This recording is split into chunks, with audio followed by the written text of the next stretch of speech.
DocTalk is brought to you by Merck Animal Health, the science of healthier animals.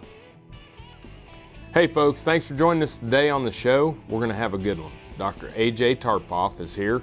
He is the Beef Extension Veterinarian for the state of Kansas, and we're going to talk about steroid implant administration. It's something that we do every day, and the return on investment is about $50 to $60 every time we put a steroid implant in the ear, so we need to make sure that we do it right. Dr. Tarpoff is going to talk about the tools we need and how to put them in there and how to keep them clean and keep them from getting infected. Stay.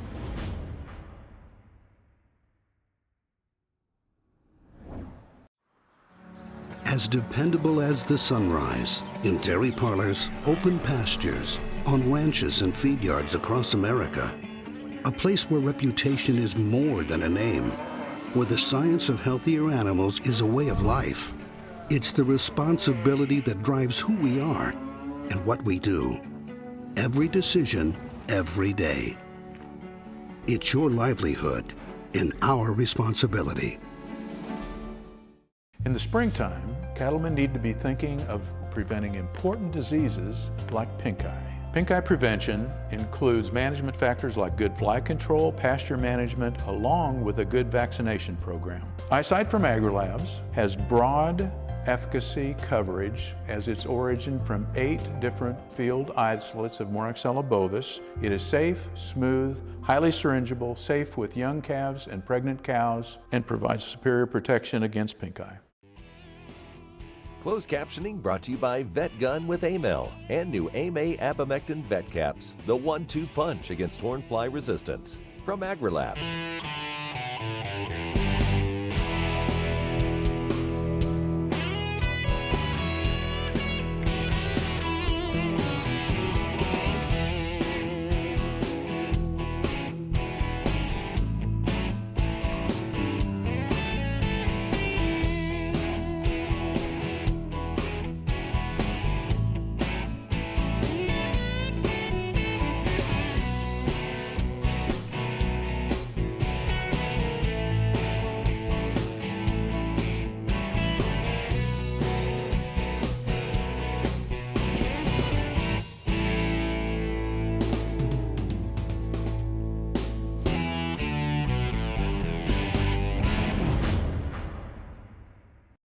This segment is brought to you by the Beef Quality Assurance Program and the Kansas Beef Council, improving animal care and beef safety for more than 20 years.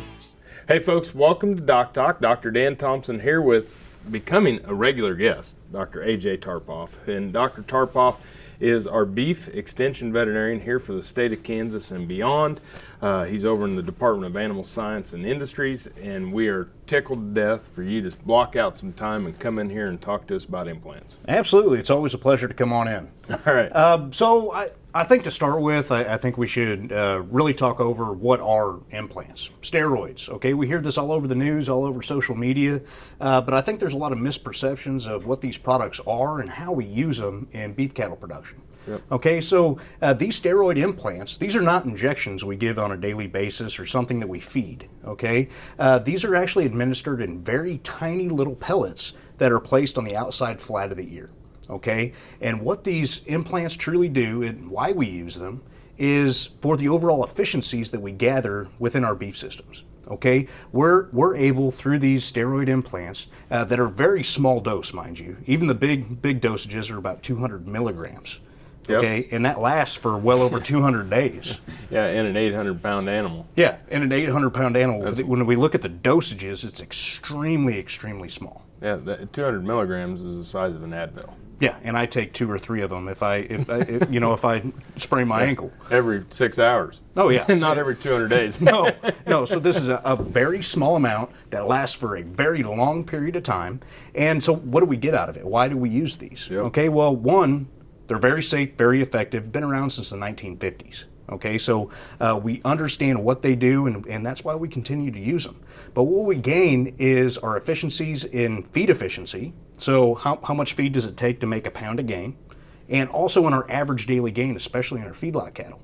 Okay, so we're gaining 10 to 15 to 20% of the of efficiency over an animal that was not implanted. So that's why we use them. Okay, the other thing to consider is, what are they? What are these steroid implants? Yep. And we really break them into two different types of steroid implants, estrogenic and androgenic.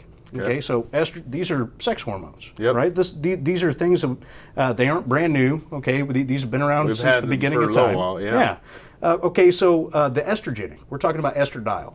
Okay, so, and again, it helps stimulate some certain growths, and I'll talk about that here in a second. The other is testosterone, okay, that's the other one, but what we generally find in these growth steroid hormone implants are trenbolone acetate. So you might see TBA, trenbolone acetate, and it's actually an analog of testosterone. So it works very well, and what these actually do is they don't create a new mechanism of growth. Okay, so these whenever we administer them, these very small dosages, they help stimulate the regular growth mechanisms inside that animal. Okay, so it's a natural process that we're taking advantage of, and what that does is we kind of change the growth curve of these animals a little bit, where it increases the efficiency of growth. So we get a bigger, more lean muscle deposition onto that carcass in a shorter amount of time with less resources. Well, and so it's good for sustainability, it's good for environmental stewardship, it's good for feeding the world. Very much so. And this is the one thing the one thing that we have in our toolbox that increases efficiency, decreases our footprint, and really increases the availability of that portion of beef that we can get out to the masses. It's awesome. Let's take a break. When we come back, we'll talk about some of the different things with steroid implants, how to administer them.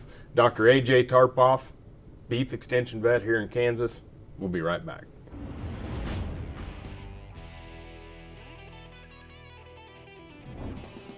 Thanks for joining me today for Boehringer Ingelheim's Cattle First. When we start to think about labels that are on bottles of antibiotics, it's extremely important that we follow them. The first thing that's on the label, what species is this indicated for? So it might be for cattle, for horses, for dogs, or cats. Once we understand the species that these products are labeled for, what's the indication? Bovine respiratory disease. Could it be for foot rot? There's a list of species, indications. After that, what's the dosage, what's the route of administration, and then what's the withdrawal time, or the time in which it's safe to take an animal to slaughter from the time in which the animal was last treated until that animal was slaughtered. So, species, indication, dosage, route of administration, withdrawal. All of these are important components on the label, so make sure that you follow them and use antibiotics judiciously. Boehringer Ingelheim's Cattle First.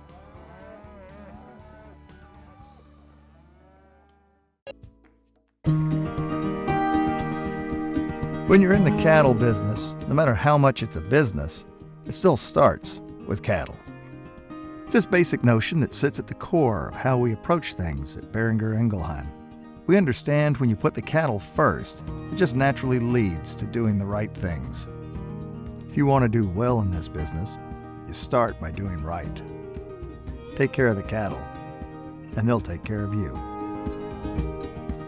You know just how costly BRD can be, but did you know that bacteria like Mannheimia and Pasteurella can cause BRD?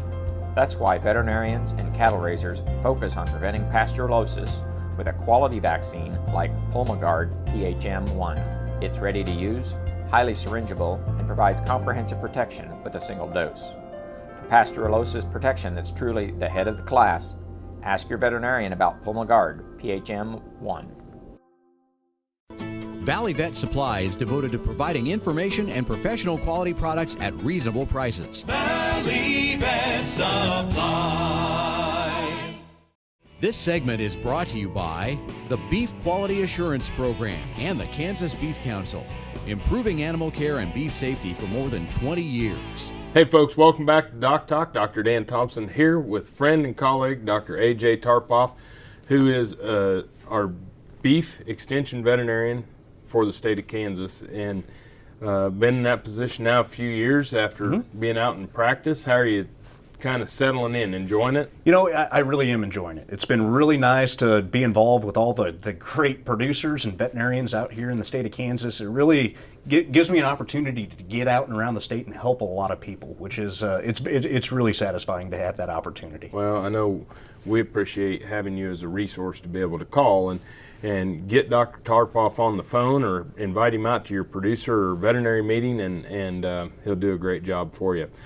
All right, let's talk about getting started. So we're going to bring cattle in. Someone says, hey, I'm going to start implanting calves at my grow yard. What do I need to get rounded up? Okay, well, number one, we have to choose the right implant. Okay, so talk with your veterinarian, talk with your nutritionist, making sure everybody's on board that we're using the right product. Yep. Okay, because these implants are actually approved for different classes of cattle. We want to make sure that we've picked the right choice for that class of cattle, and we get realistic expectations out of it. So once we found it, all right, let's get ready. Let's get ready to go shoot side. What do we need to gather? What's our game plan? Okay, well, number one is once we've chosen that implant, we want to make sure things stay as sanitary and clean as possible shoot side. What I like to do if you're going to open up the packages of implants, I like to store them in a little Rubbermaid container or a little Tupperware just to keep them dry, out of the humidity, out of the elements, keep them away from dust, and keep any splattering mud or manure that may be floating around. We keep those implants as sterile as possible. So that's with the implants. Next is, well, the administration tool, and we call it an implant gun. Okay, multiple different types of implant guns, and they all work very well, but we need to make sure that it's functional, okay, that it's been cleaned, it's dry, it actually functions the way that it should, and making sure all the mechanisms within that gun are working appropriately, that the implants are going to be fed, and just making sure that it works. And I'll even keep, if you can, I never throw away an old one when they give me a new one, just so that I have a backup. Yep. In case something goes wrong, it gets knocked out of your hand or smashed or something. But those things are pretty tough. They are pretty tough, but I mean, think about out in the elements. If it gets really cold, the plastic gets brittle, things can break, so always have a backup on it. Yep. And the next thing to look at is a part of that implant gun is the needle, okay? Sure. And they are big bore needles. Huge. And they are big bore needles that actually the implant slides through the inside. So what we want to have happen is we want to make sure that we have a very sharp, clean, disinfectant needle before we even start. If we see any burrs, anything of that nature, we want to make sure that that's taken off, okay? They're cheap, they're readily available, they come in the implant box. Just replace the needle. That's the biggest thing, and have extras on hand because accidents happen, things happen, okay? So we want a functional gun, we want a nice sharp needle. What else do we need? Well, I like to carry a bucket of disinfectant, number one. Yep. Okay, and that'll be a chlorhexidine type base. Yep, blue water. Blue water, Yep. okay, and if it's not a solution already, we may have to mix it. Make sure you use clean treated water to make that, not out of the lagoon or the dugout, Yeah. okay? So we want clean water, clean disinfectant, and after the disinfectant bucket, okay, well, a heavy bristled brush that we may have to scrape off some manure and clean the ear. Butter knife actually works really good. Think about the caked on manure that may be stuck to the ear. We can actually scrape that off with a butter knife. Cool. The last thing to keep in mind is I like a disinfectant tray, and it's no less than a paint tray for a paint roller with a disinfectant soaked sponge at the end. So we can set that implant gun on the tray where the needle goes directly, lays on top of the sponge that has disinfectant in it. And if we have all that together, we're pretty much ready to go shoot side. Well, let's take a break and then let's do it. Folks, thanks for watching DocTalk. We're going to implant some cattle when we come back.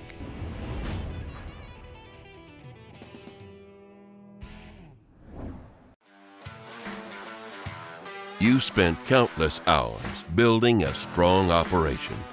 But when it comes to trichomoniasis, the odds are stacked against you.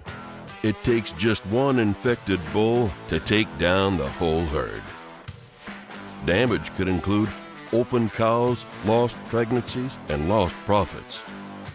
The good news is with TrichGuard, a herd doesn't have to feel like a house of cards. When you're in the cattle business, no matter how much it's a business, it still starts with cattle. It's this basic notion that sits at the core of how we approach things at Boehringer Ingelheim. We understand when you put the cattle first, it just naturally leads to doing the right things. If you want to do well in this business, you start by doing right. Take care of the cattle, and they'll take care of you. This segment is brought to you by the Beef Quality Assurance Program and the Kansas Beef Council, improving animal care and beef safety for more than 20 years. Hey folks, welcome back to DocTalk. Dr. Dan Thompson here with Dr. AJ Tarpoff. He is our Beef Extension Veterinarian for the state of Kansas. Sees a lot of cattle, sees a lot of people. We're very proud to have him here at Kansas State University, and we're talking about implants. And you know, you got to set up with the implant storage, implant gun, and then the tools to clean the ears and clean our gun. Yep. So now let's kind of talk about getting started. Well, let's get started. First is, well, we need to get the animal and we need to be able to restrain them, okay? Yep. And that all starts with how we handle these cattle, okay? We want to set ourselves up for success. Yep. Okay, and that all starts with our low-stress cattle handling techniques that hopefully our crews have been trained in, that we practice on a daily basis, that we are bringing those animals cleanly, efficiently through our handling facility into the catch chute. Okay, Yep. That's where it all starts. If our animals are a little bit too excited or trying to jump up over the top of each other, that's where we actually can contaminate the outside ear where we're going to place this implant. So we want to have them calm, cool, and collected until they hit that head chute and we have proper restraint. Okay, we do need to have a head catch to make sure we can restrain those animals so we have easy access to the ears. We've even seen some of those neck extenders on chutes to hold the head steady for implant, and it can cause some issues with getting the right injection site window, but there's some different things they can do to their chute. There are some neck bars that kind of stretch the neck out just a hair. Some of them are on a hydraulic where you can actually slowly move them out so it holds in, and it works well for very heavy, big animals and even very small, lightweight animals. If you don't have neck bars, the other thing you can do is loosen up the side catch where cattle usually back up, and then we can tighten it back down, and all of a sudden they're very nice and tight right up against the head bars. So that's another option, given the certain facility restraints. It's a great idea. Yep. So after we have them properly caught, what's the first step? Well, preparing the ear. Okay. Remember, we are placing these steroid implants underneath the skin. This is just like an injection that we would give in the side of the neck for beef quality assurance reasons in the neck, but these are placed on the flat of the ear, and it's a very big bore. So we want to protect that implant from any type of contamination. So we don't want to inject through manure, very dusty hide on the outside of the ear. So we may need to prep that ear and clean that ear before we administer the implant. Okay, this is where our disinfectant bucket, our scraper, our butter knife comes in handy. If we've got brush. And our brush. So if we've got dried or wet manure, we may want to scrape some of that off with the butter knife. We soak that brush with disinfectant and we can scrape that, usually from the top of the head down. Okay, we want to pull everything down and away from that hair because that's the way the hair grows. So we scrape that away, and now after we've cleaned it, we've disinfectant, now we can actually do it in actual implant injection. All right, well, let's take a break because we're running up against the commercial. Let's take a break, and when we come back, you can talk about where you want to place that implant and what we're going to do. Great information, something we do every day. Don't take it for granted. Listen to Dr. Tarpoff. We'll be right back after these messages.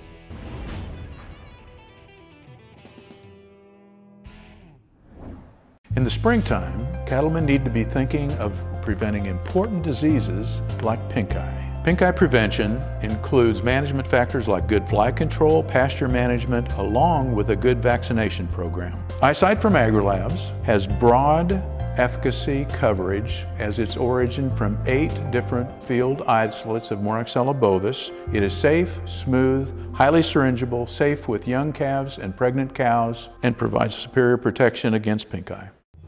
No matter where, no matter why, the Veterinary Health Center at Kansas State University is committed to providing quality patient care to animals and exceptional customer service to their owners. From routine checkups to emergency and specialty care, our world-renowned specialists and experienced professionals are here to discover, to teach, and to heal. Let us know. How can I help? How can we help? Some call it a come-from-behind victory, an unlikely win, a reversal of fortune, snatching victory from the jaws of defeat. This is our moment, our victory dance, because we choose confidence. We choose Zuprevo for BRD treatment. Ask your veterinarian to prescribe Zuprevo.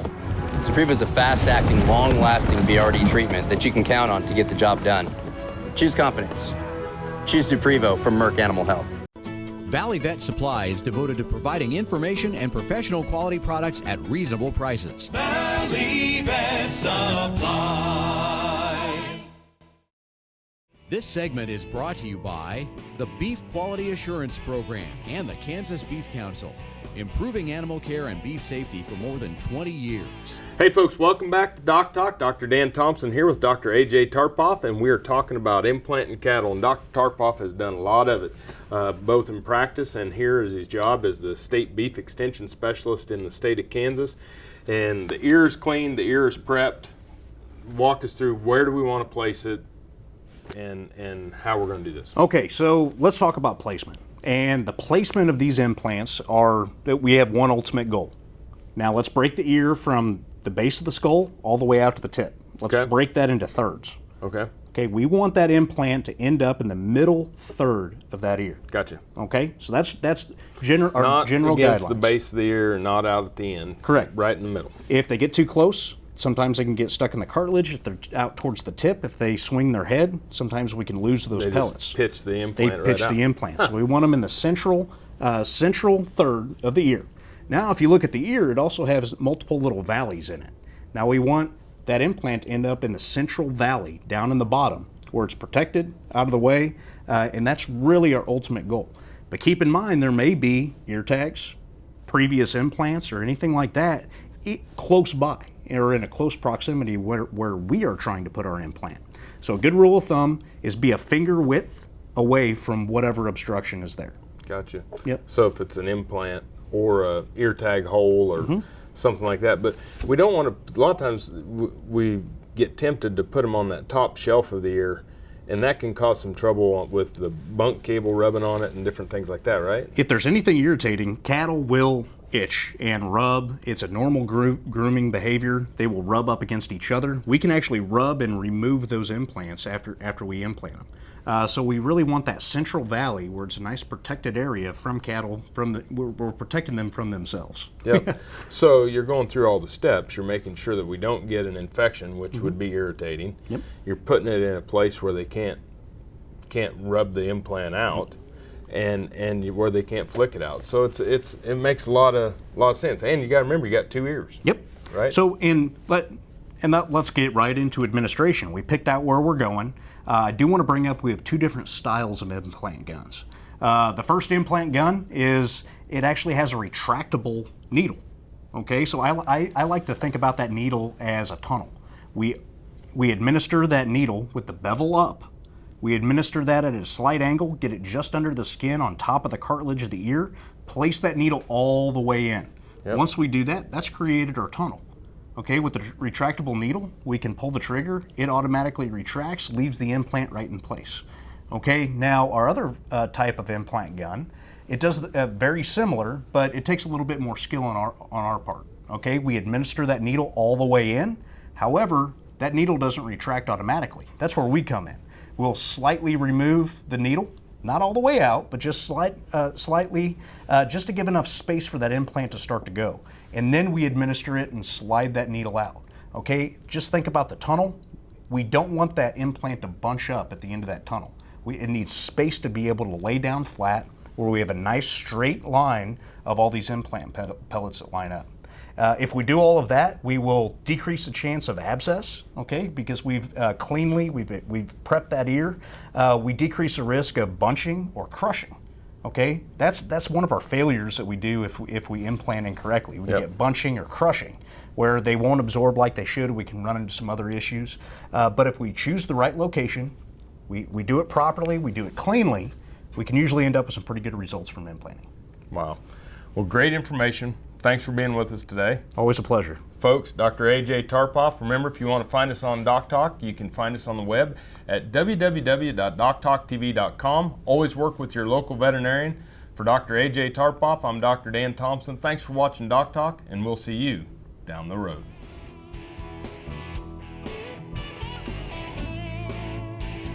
Closed captioning brought to you by Vet Gun with Amel and new AMA Abamectin Vet Caps, the 1-2 punch against hornfly resistance. From AgriLabs.